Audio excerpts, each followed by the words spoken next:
Assalamualaikum warahmatullahi wabarakatuh.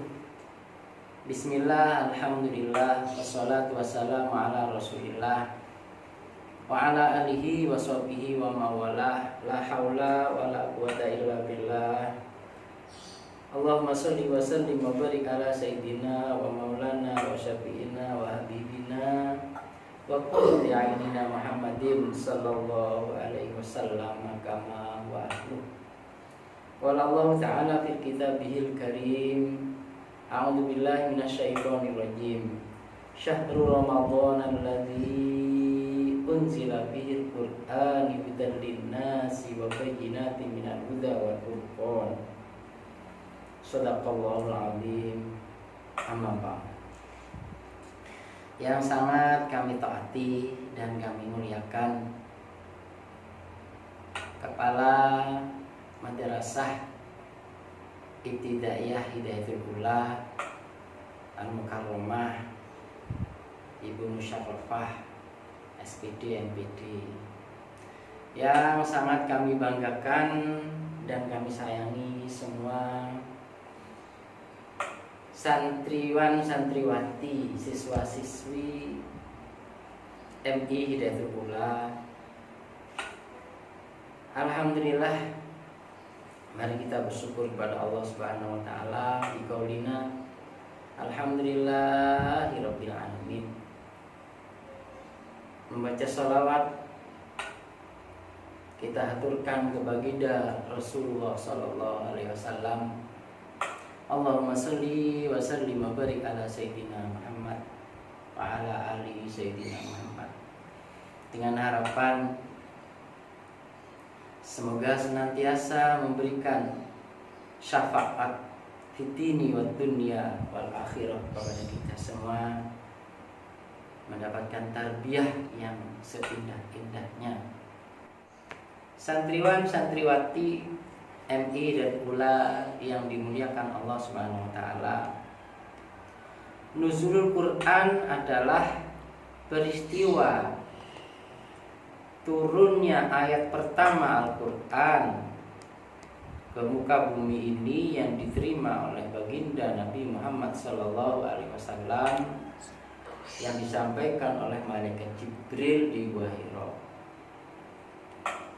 Yang sebelumnya Al-Quran sudah diturunkan secara utuh oleh Allah dari Lauhul Mahfuz ke Baitul Izzah atau ke langit dunia ini. Namun yang kita bahas sekarang adalah peristiwa nuzulul Quran, yaitu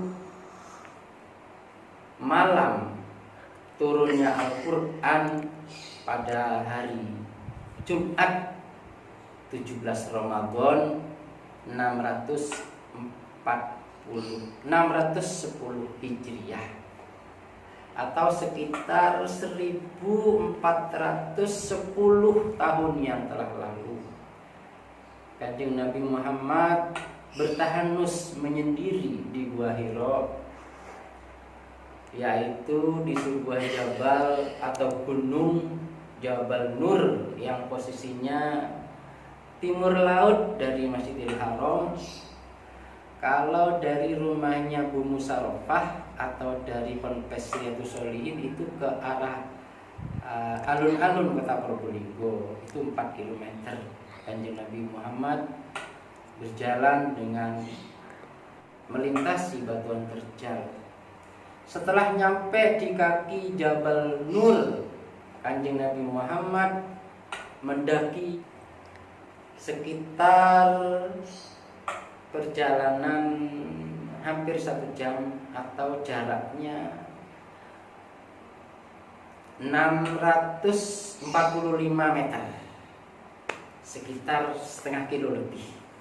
Setelah nyampe di puncak Jabal Nur, lalu turun lagi untuk menggapai Gua Hira itu sekitar 40 meter.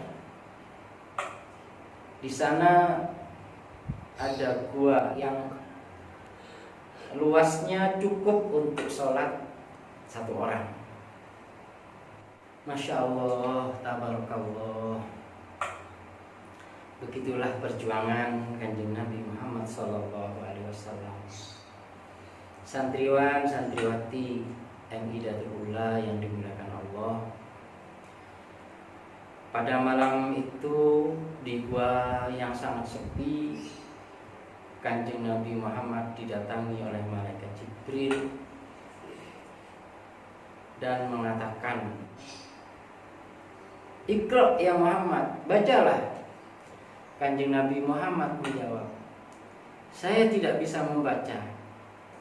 Lalu malaikat Jibril mendekapnya sehingga Kanjeng Nabi sulit untuk bernafas. Lalu malaikat Jibril melepas dan bertanya lagi, "Iqra ya Muhammad, bacalah Muhammad." Kanjeng Nabi menjawab, "Saya tidak bisa membaca." Lalu malaikat Jibril mendekapnya lagi sehingga beliau terasa sesak bernafas dan dilepaskannya lagi. Malaikat Jibril bertanya, "Iqra ya Muhammad, bacalah Muhammad." Kanjeng Nabi menjawab yang ketiga kalinya, "Saya tidak bisa membaca." Lalu malaikat Jibril mendekapnya dan melepaskannya lagi, lalu membacakan ayat yang pertama yang diturunkan oleh Allah melalui malaikat Jibril, surat Al-Alaq ayat 1 sampai 5. A'udzubillahi minasyaitonirrajim. Bismillahirrahmanirrahim. Iqra bismi rabbikal ladzi khalaq. Khalaqal insana min 'alaq. Iqra wa rabbukal akram. Alladzi 'allama bil qalam. 'Allamal insana ma lam ya'lam. Shadaqallahul azim. Santriwan santriwati yang dimuliakan yang dimuliakan Allah Subhanahu wa taala. Kita tidak hanya sekedar tahu cerita tentang nuzul Quran ini, lebih dari itu. Kita bisa merasakan dari hati kita yang paling dalam betapa tulusnya perjuangan Kanjeng Nabi Muhammad SAW, sehingga kita bisa mengambil intisari atau makna dari peristiwa yang mulia ini. Memetik dari ayat Al-Quran surat Al-Baqarah ayat 185. A'udzubillahi minasyaitonirrajim. Syahrul Ramadhanal ladzi unzila fihil Qur'ani hudan linnasi wa bayyinatin minal huda wal furqan. Hudan linnas. Al-Quran itu sebagai petunjuk bagi manusia. Inilah intisari yang harus kita dapatkan. Jadikan Al-Quran sebagai penerang hati kita. Jadikan Al-Quran sebagai imam kita. Jadikan Al-Quran sebagai teman hidup kita. Jadikan Al-Quran sebagai penolong kita hidup di dunia sampai kelak di akhirat.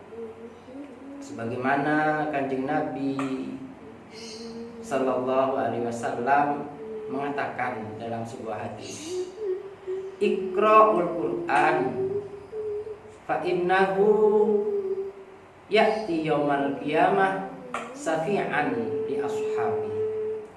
Iqra'ul Qur'an, bacalah Quran, karena sesungguhnya Al-Quran itu kelak di padang mahsyar di yaumil kiamah akan menjadi penolong bagi orang yang telah membacanya. Untuk mengakhiri bahasan kita pada kali ini, mari kita bersama-sama berdoa memohon kepada Allah semoga musibah pandemi virus COVID-19 ini segera diangkat oleh Allah Subhanahu wa taala. Allahumma barik fima khalaqta wa hadil barakah ya Allah. Wallahul muwaffiq ila aqwamit thariq. Wassalamualaikum warahmatullahi